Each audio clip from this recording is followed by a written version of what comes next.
Hi, இன்றைக்கி 4th August. So morning இன்ஸ்டாவில் story போடும்போது இந்த ட்ரேடை பற்றின டீட்டெயில்ஸ் தேவை அப்படின்னா நான் வீடியோ அப்லோட் பண்ணுறேன் அப்படின்னு சொல்லியிருந்தேன். ரைட், அது ரிகார்டிங் தான் இந்த வீடியோ. ஸோ இன்றைக்கி 5 மினிட்ஸ் டைம் ஃப்ரேம் நான் செட் பண்ணியிருக்கேன். ஏன்னா இன்ட்ராடேல நான் 5 மினிட்ஸ் டைம் ஃப்ரேம் தான் யூஸ் பண்ணுவேன். Here we go. First candle open ஆனதுமே அது ஃபஸ்ட்டு பெரிய red candle, right, today morning அது மார்க்கெட் பார்த்தவங்களுக்கு தெரியும். ஸோ ஃபஸ்ட்டு கேண்டில் ஓப்பன் ஆனதுமே அந்த கேண்டிலுடைய ஹை அண்ட் லோவை நான் மார்க் பண்ணிக்கிட்டேன். இது ஒன் டைப் ஆஃப் மெத்தட் நான் யூஸ் பண்ணுறேன். It comes under the SMC concept. Smart money concept follow பண்ணுறவங்களுக்கு தெரியும். ஐசிடி, எஸ்எம்சி அந்த கான்செப்டை தெரிஞ்சவங்க பற்றி நல்லாவே தெரியும். ஸோ ஃபஸ்ட்டு ஹை அண்ட் லோவை நான் மார்க் பண்ணிக்கிறேன்.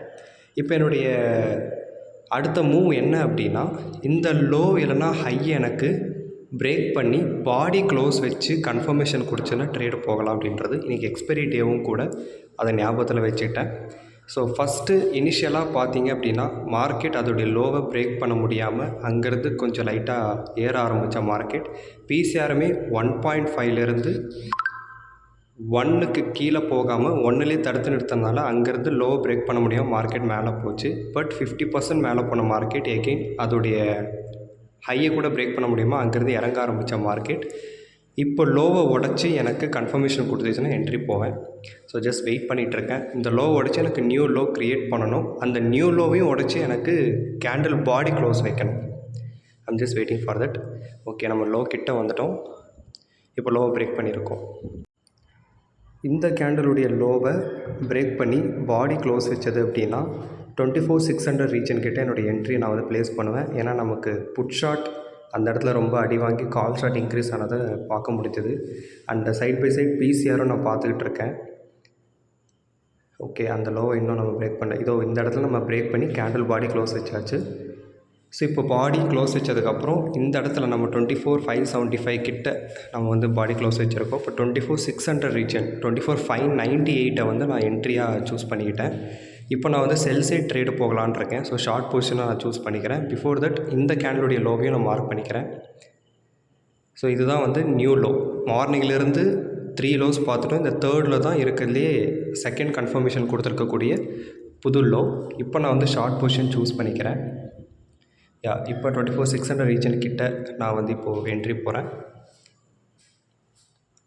என்னுடைய டார்கெட் 1:3.7. ஸோ நான் ஸ்டோரியில் போட்ட மாதிரி 1:3.7 தான் என்னுடைய risk reward ratio.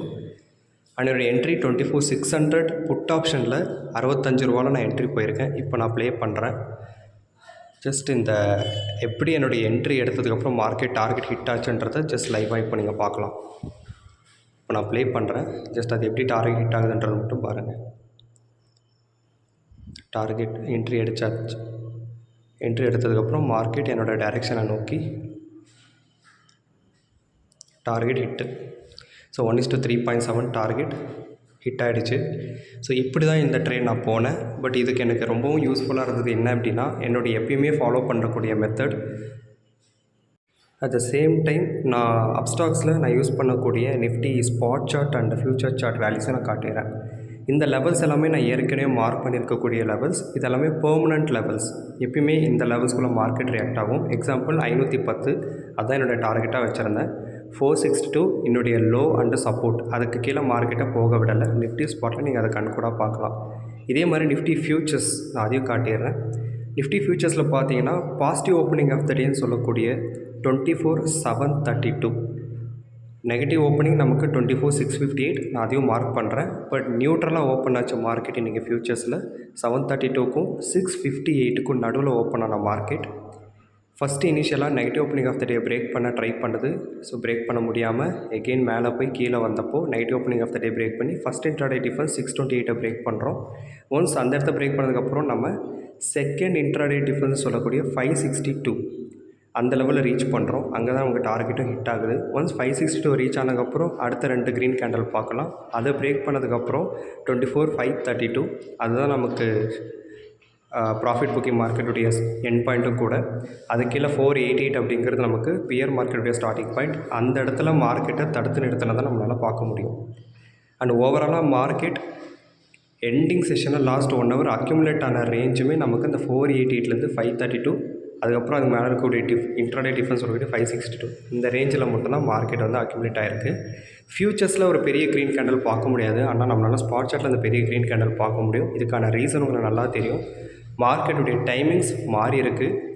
Last 10 minutes last 15 மினிட்ஸில் நடக்கக்கூடிய ஓவரால் பை பொசிஷன்ஸை டேலி பண்ணி ஆவரேஜ் பண்ணி அதோடைய க்ளோசிங் டைம் என்ன, க்ளோசிங் ப்ரைஸ் என்ன, அதுக்கேற்ற மாதிரி தான் மார்க்கெட் க்ளோஸ் ஆகிருக்கும். ஓவரால் இதுதான் இன்றைக்கி நான் புக் பண்ண ப்ராஃபிட் 3200.